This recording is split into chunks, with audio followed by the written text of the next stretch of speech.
if I told you that the people who predict the future most accurately aren't geniuses, aren't psychics, and aren't even experts?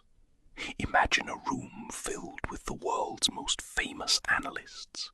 Maps cover the walls.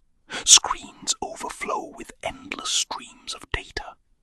Experts speak with absolute confidence about what tomorrow will bring.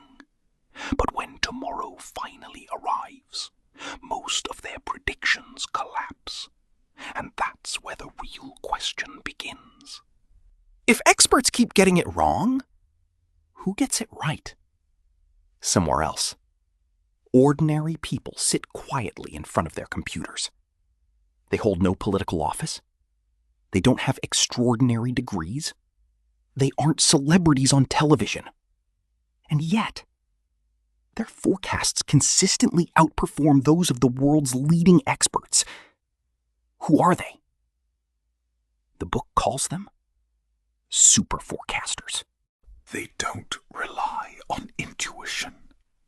They don't trust the very first idea that comes to mind. Instead, they begin with one simple question. What do I actually know? Then comes the harder question. And what am I merely assuming? Every complex problem, they break it down into dozens of smaller questions. Every new piece of information has the power to change their prediction. Every piece of evidence carries weight. There is no certainty, only probabilities. One day they might say, there is a 70% chance this event will happen.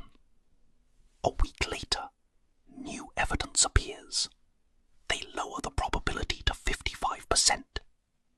Then another report arrives. They raise it to 78%. They never feel embarrassed about changing their minds, because their goal isn't to be right. It's to get closer to the truth. The problem is, most people do the exact opposite. Once they form an opinion, they begin searching only for evidence that supports it. Everything that challenges their beliefs is quietly ignored. The book calls this the trap of overconfidence.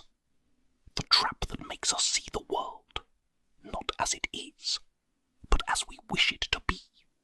The book reveals another surprising truth. Intelligence alone doesn't create great forecasters. Knowledge alone isn't enough. Even years of experience can become a burden.